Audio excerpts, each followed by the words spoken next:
नमस्कार, मैं हूं साक्षी राय और आप देख रहे हैं खरी बात। जैसा कि आप जानते हैं, कोरोना महामारी की दूसरी लहर में स्वास्थ्य सुविधाओं, सरकार की व्यवस्थाओं, जनप्रतिनिधियों की सामाजिक भूमिका और आम जनमानस को लेकर हमने लोगों के साक्षात्कार का एक कार्यक्रम शुरू किया था, आमने सामने, जिसमें हम सांसद, विधायक व पूर्व जनप्रतिनिधियों को लाए थे आपके समक्ष। आपको बताते हुए हमें बहुत खुशी हो रही है कि इन साक्षात्कारों को हजारों लोग देख रहे हैं, कमेंट और लाइक हमें मिल रहे हैं। आज एक बार फिर हम एक ऐसी ही शख्सियत को आपके सामने ला रहे हैं जिसने अपने गांव और क्षेत्र ही नहीं बल्कि प्रदेश, देश और विदेश में भी अपने नाम और काम की दस्तक दी है। जो विधायक, लोकसभा सांसद, राज्यसभा सांसद तो रहे ही हैं, सहकारिता की राष्ट्रीय संस्था NCUI और क्रबको के कई बार चेयरमैन रहे हैं। वर्तमान में भी क्रबको के चेयरमैन हैं। अंतर्राष्ट्रीय सहकारी संस्थाओं के भी पदाधिकारी रहे हैं। पदों और दायित्वों के साथ साथ सामाजिक सहयोग और सौहार्द इनकी पहचान है। आइए मिलते हैं ऐसे जनप्रिय नेता डॉक्टर चंद्रपाल सिंह यादव जी से।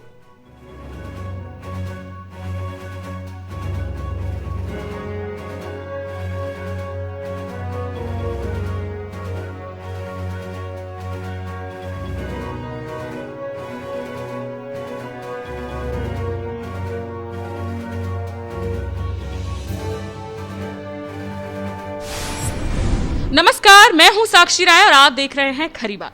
खरी बात में साक्षात्कार में आज हम आपके सामने ऐसी शख्सियत को लाए हैं जो विधायक, लोकसभा सांसद व राज्यसभा सांसद भी रह चुके हैं। ये है डॉक्टर चंद्रपाल सिंह यादव जी। हम कुछ कोरोना के संबंध में आपसे क्वेश्चंस पूछना चाहते हैं जो कि जनमानस के क्वेश्चन हैं और बहुत ही ज्यादा इस वक्त पर अहमियत रखते हैं।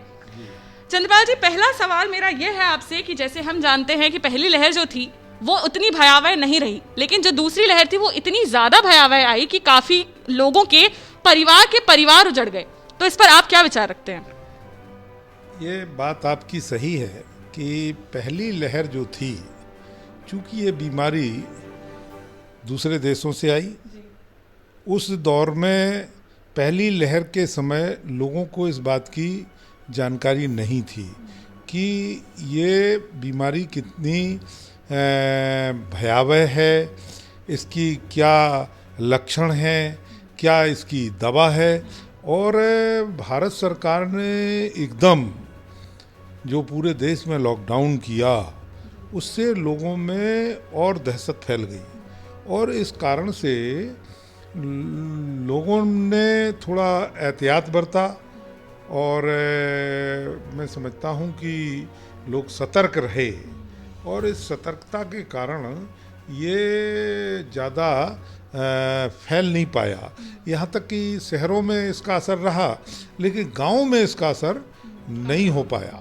इस वजह से कोई लोगों को ज़्यादा दिक्कत नहीं हुई।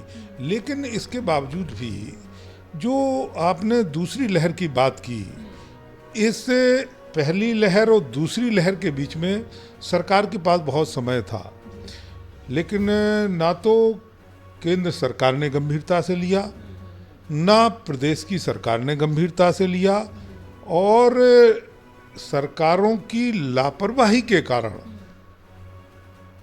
पूरे एक वर्ष में कोई इंफ्रास्ट्रक्चर तैयार नहीं हुआ कि इस महामारी से कैसे निपटा जाएगा अगर दूसरी लहर आ जाती है। लोग तो ये महसूस करने लगे, सरकार में बैठे लोग, कि अब कोरोना समाप्त हो गया है, अब दोबारा नहीं आना है। लेकिन महामारी जिस तरीके से दूसरी लहर आई है, मैं समझता हूँ पूरे देश को झकझोर के रख दिया है।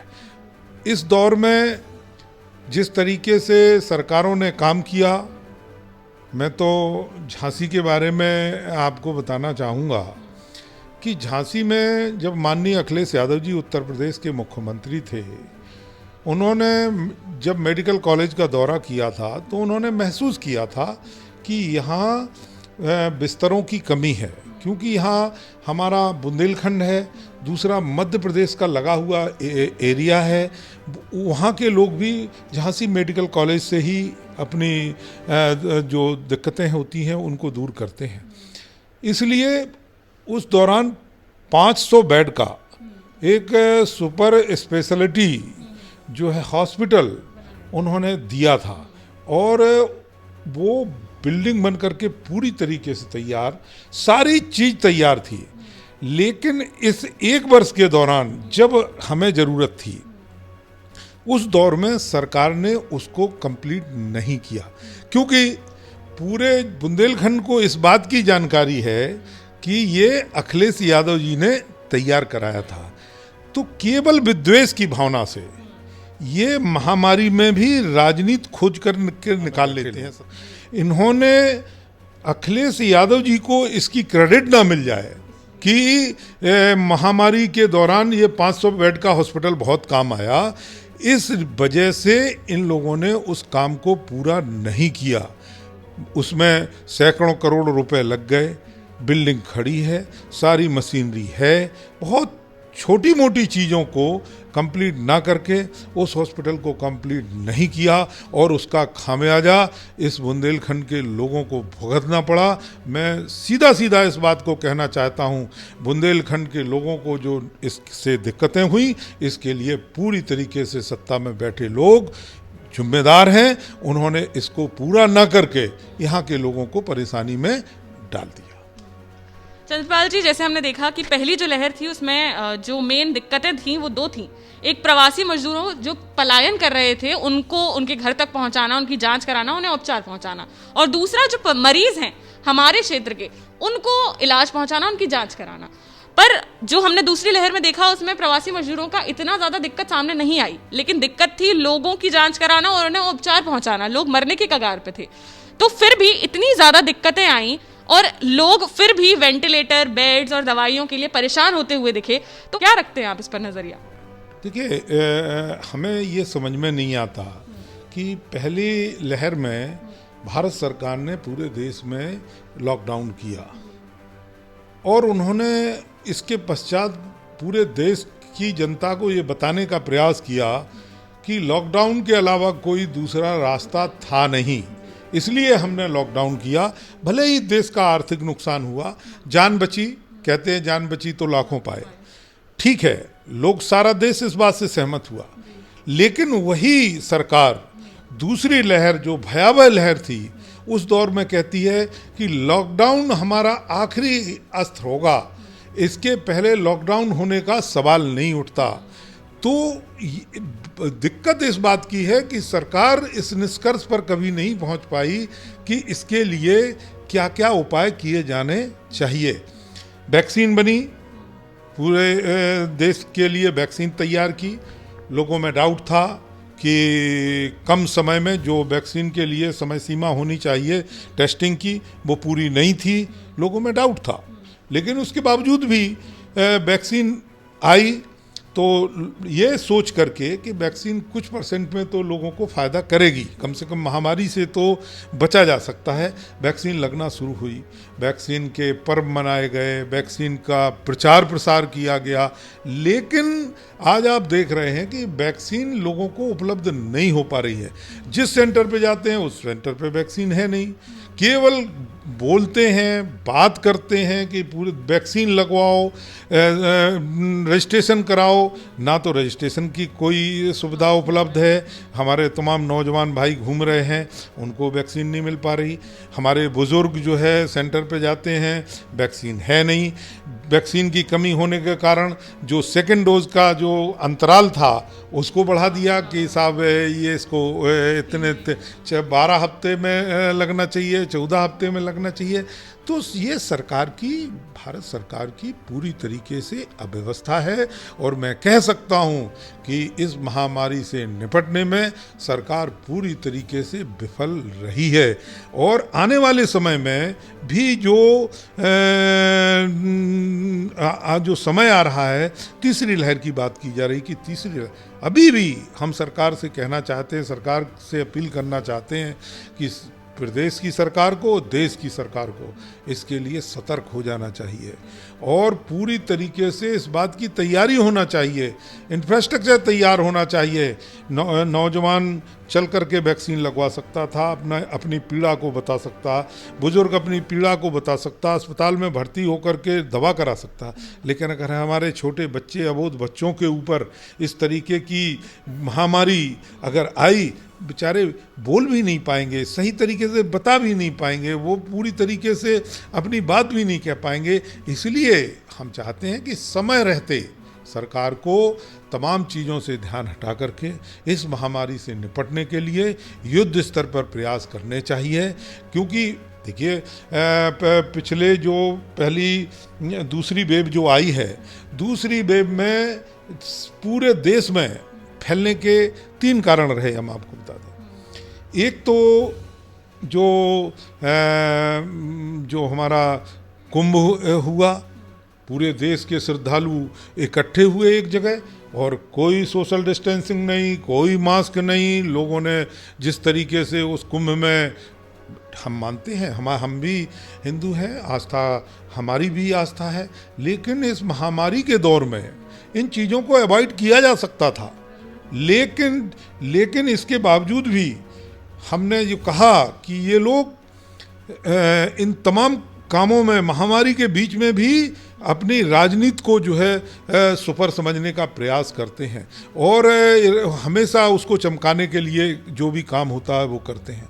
दूसरी तरफ बंगाल में चुनाव हो रहे थे, बंगाल के चुनाव में किस तरीके से क्या क्या हुआ, सोशल डिस्टेंसिंग के नाम पर, जब हमारे बड़े बड़े नेता, सत्ता पक्ष के नेता बिना मास्क के मंच पे भाषण दे रहे हैं, लाखों की, हजारों की भीड़ में, तो पब्लिक में फिर हाँ क्या मैसेज जाएगा। हम भी जैसे हैं, अगर हम मास्क नहीं लगा के निकलें तो हो सकता है 10 लोग हमें देख करके मास्क लगाना बंद कर दें, जो परिस्थितियां बनी।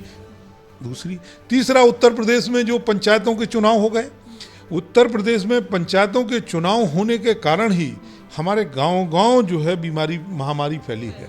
क्योंकि जो गांव में पंचायत का चुनाव होता है वो बहुत रिमोट लेवल पर, नीचे के लेवल पर जो लोग बाहर, गांव के बाहर जो नौकरी करते हैं, कुछ लोग गुजरात में नौकरी करते हैं, कुछ लोग महाराष्ट्र में नौकरी करते हैं, हरियाणा में करते हैं, दिल्ली में करते हैं, वो चुनाव में सारे लोग आते नहीं हैं, बल्कि प्रत्याशी उन्हें बुलाते हैं अपना खर्चा दे करके।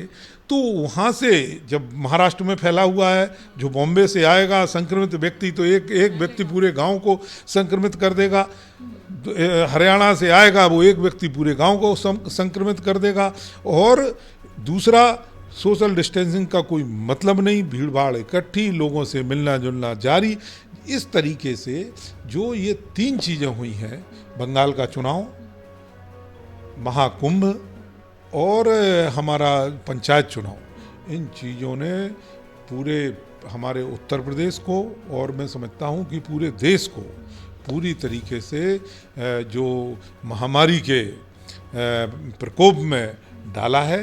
निश्चित रूप से अगर सरकार चाहती, इन तमाम चीज़ों को अवॉइड करके और लोगों को बचाया जा सकता था। आज हमारे तमाम प्रियजनों की जानें गई हैं, हमारे बहुत से डॉक्टर साहबान जिन लोगों ने कोरोना में अपनी जान पे खेल करके और लोगों की मदद करने का काम किया, उनको भी अपनी जान से हाथ धोना पड़ा।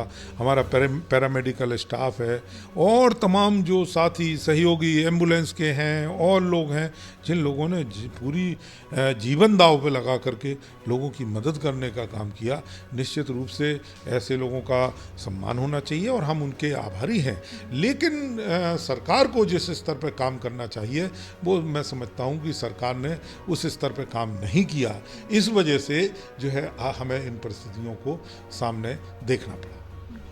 चंद्रपाल जी, जैसे आपने कहा कि जैसे जो प्रदेश सरकार है और जो हमारी केंद्र सरकार है भाजपा, उसकी ये कुछ कमियां रहीं और असफलताएं कह सकते हैं हम, वो रहीं, तो आपको क्या लगता है कि आने वाले जो विधानसभा चुनाव हैं उस पर इसका कुछ असर पड़ सकता है? देखिए, विधानसभा के जो 2022 में आने वाले चुनाव हैं, इन पे तो असर पड़ना ही पड़ना है, कि महामारी में लोगों को जो रिलीफ नहीं मिल पाया, यहाँ तक कि लोगों सांस लेने के लिए भी मैं कहूँगा मोहताज हो गए कि उनको जो है ऑक्सीजन नहीं मिल पा रही है, उनको दवा नहीं मिल पा रही है। जो दवा 1,000 रुपये की मिलती वो 1-1 लाख रुपए की मिल रही है, ब्लैक हो रहा है दवा का, लोगों को हॉस्पिटल में बेड नहीं मिल रहा है, पैसे देने के बाद तमाम चीज़ें नहीं हो पा रही हैं। तो इन चीज़ों का निश्चित रूप से असर रहेगा, लेकिन इन तमाम चीज़ों से आगे चल कर के भी पूरे 5 साल में जो उत्तर प्रदेश में हुआ है वो किसी से छिपा नहीं है। पूरे उत्तर प्रदेश में केवल हिंदू, मुसलमान, इस जाति और उस जाति के लोग, तमाम प्रकार से लोगों को किस तरीके से आपस में बांटने का प्रयास किया, लोगों को डराने धमकाने का प्रयास किया, जिस तरीके से पुलिस का अन्याय अत्याचार हुआ, आपके झांसी में ही जो है जिस तरीके से एनकाउंटर हुआ था, हम लोगों ने उस बात को उठाया था, माननीय उच्च न्यायालय में विचाराधीन है। लेकिन मैं समझता हूँ कि ये सरकार की तानाशाही और जो सरकार की प्रशासनिक पकड़ होना चाहिए वो ढीली होने के कारण आज पुलिस पूरी तरीके से, पूरे प्रदेश की पुलिस निरंकुश सी हो गई और पुलिस ने जिस तरीके की कार्रवाइयाँ पूरे प्रदेश में की हैं, मैं समझता हूँ जनता एक एक चीज़ को परखती है। डेवलपमेंट जो होना चाहिए, इंफ्रास्ट्रक्चर जो तैयार होना चाहिए, जो पिछली सरकारों में हुआ था, मैं समझता हूँ कि पूरे 5 साल में कोई काम तो हुआ नहीं। पिछली सरकारों ने जो काम किया था उनके उद्घाटन करना, उनके फीते काटना और तमाम प्रकार से केवल प्रचार प्रसार, बोलने में ये लोग माहिर हैं, प्रचार प्रसार करने में माहिर हैं। हो सकता है हम लोग उसमें पीछे रहते हों, लेकिन जो धरातल पे काम होना चाहिए, प्रदेश की अगर जिम्मेदारी आपको सौंपी गई है तो प्रदेश में जिस तरीके का डेवलपमेंट होना चाहिए, आम आदमी को जो सुविधा और सुरक्षा मिलनी चाहिए, उसमें पूरी तरीके से सरकार विफल रही है। इन तमाम चीज़ों का जो है मैं समझता हूँ कि जो 2022 के चुनाव में निश्चित रूप से असर आएगा और बहुत जनता बहुत परेशान है आज की तारीख में। जनता इस मौजूदा सरकार से निजात पाना चाहती है। चंद्रपाल जी, जैसे हमने देखा कि केंद्र सरकार और प्रदेश सरकार की बात चली कि उनकी जो व्यवस्थाएं थी वो कहीं ना कहीं विफल दिखी, तो इस बात को दरकिनार करते हुए हम आपसे पूछना चाहेंगे कि जैसे हमने बताया कि आप पहले विधायक रहे हैं, आप लोकसभा सांसद रह चुके हैं, आप राज्यसभा सांसद रह चुके हैं, ऊपर से आप क्रभको के राष्ट्रीय अध्यक्ष हैं, तो ऐसे में आपका इतना बड़ा नेटवर्क है तो लोगों ने आपसे काफी ज्यादा मदद मांगी होगी, बहुत आपको अप्रोच किया होगा और आप ही को अपना सब कुछ माना होगा उस वक्त पर। तो उस टाइम पर आप लोगों की कैसी सहायता कर पाए, किस तरीके से लोग आपके पास आए, उनने आपको कैसे अप्रोच किया? देखिए, इस क्षेत्र के लोग जो परेशान थे, जिनको बेड नहीं मिल रहे थे, जिनको दवा की समस्या थी, हम लोग जिस तरीके से उनकी मदद कर सकते थे, हम लोगों ने मदद करने का काम किया। जिनको भोजन उपलब्ध नहीं हो पा रहा था उनको भोजन उपलब्ध कराने का काम किया। और दूसरा जो सबसे बड़ी बात थी कि ऑक्सीजन की कमी हुई थी, हमने अपनी संस्था के द्वारा ऑक्सीजन के 2 प्लांट, एक हमारा प्लांट जो है फर्टिलाइज़र का प्लांट शाहजहाँपुर में है, हमने वहाँ पर जो है एक ऑक्सीजन का प्लांट लगाने का काम किया। वहीं हमने एक ऑक्सीजन का प्लांट सूरत में लगाने का काम किया और उस प्लांट के माध्यम से हमने तमाम लोगों को ऑक्सीजन उपलब्ध कराने का काम किया है और तमाम लोगों को दवा उपलब्ध कराने का काम किया है। हम लोग जिस स्तर पर भी तमाम इन गरीब कमज़ोर लोगों की मदद कर सकते थे, हमने मदद करने का काम किया है। और जो गांव में भी जो लोग परेशान हैं, जिन लोगों के लिए दवा का प्रबंध नहीं है, उन लोगों के लिए दवा का भी प्रबंध हम लोगों ने अपने संसाधनों से करने का काम किया है। चंद्रपाल जी, खरी बात के माध्यम से आप जनमानस से और अधिकारियों से और हमारे जो भी क्षेत्र के जनप्रतिनिधि हैं उनसे क्या अपील करना चाहते हैं?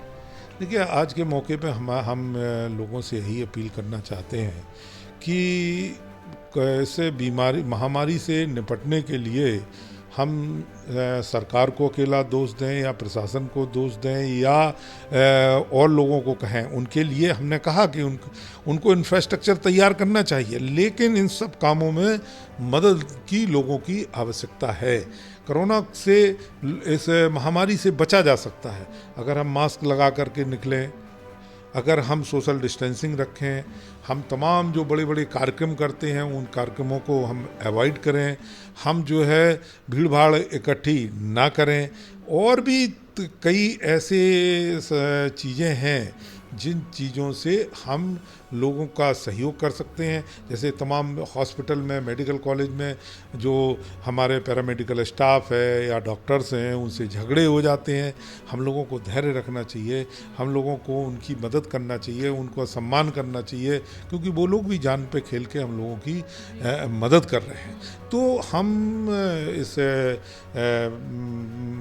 प्रदेश और देश की जनता से यही चाहेंगे कि इस महामारी से निपटने में जहां सरकार और शासन प्रशासन, शासन और प्रशासन के अधिकारी सरकार के निर्देश पे काम कर रहे हैं, बिल्कुल सही बात है।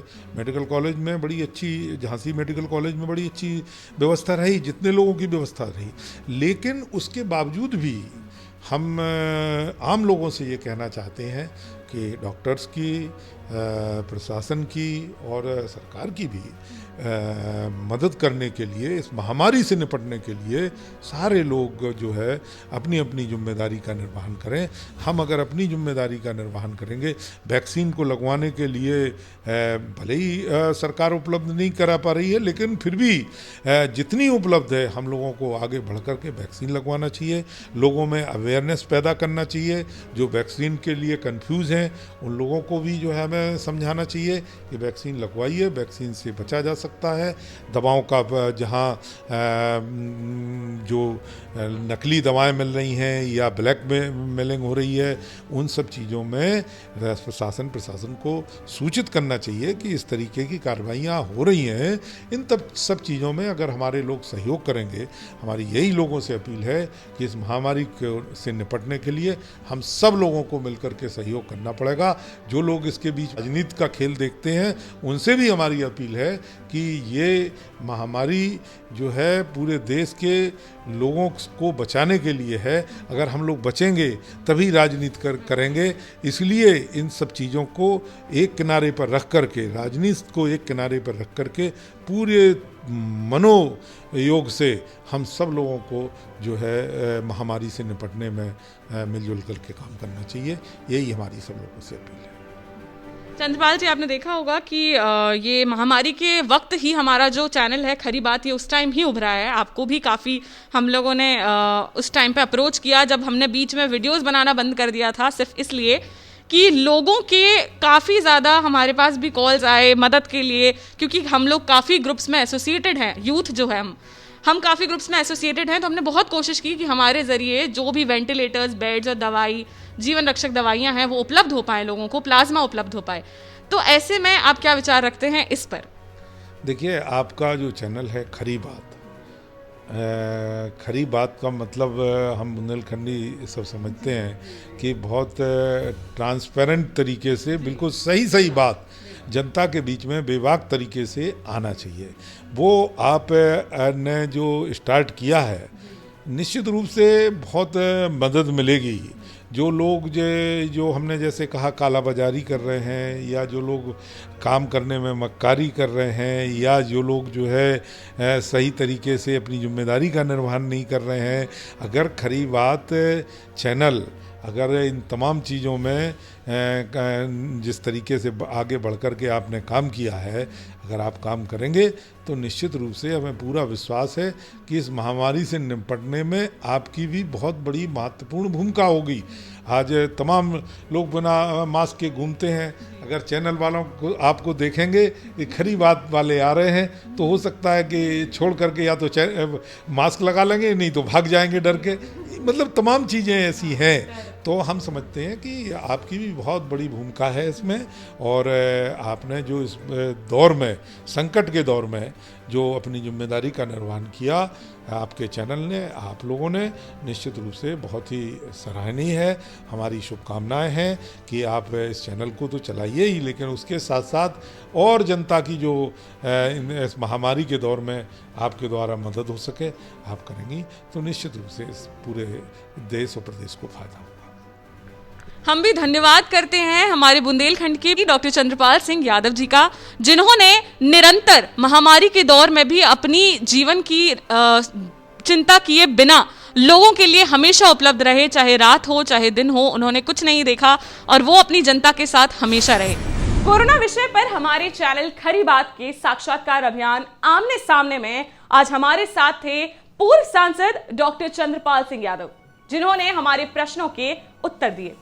डॉक्टर चंद्रपाल सिंह यादव ने बुंदेलखंड में कोरोना महामारी में स्वास्थ्य सुविधाओं की कमी, बद इंतजामी और प्राइवेट नर्सिंग होमों में लोगों की मेहनत का पैसा बर्बाद होने के लिए भाजपा सरकार को दोषी ठहराया।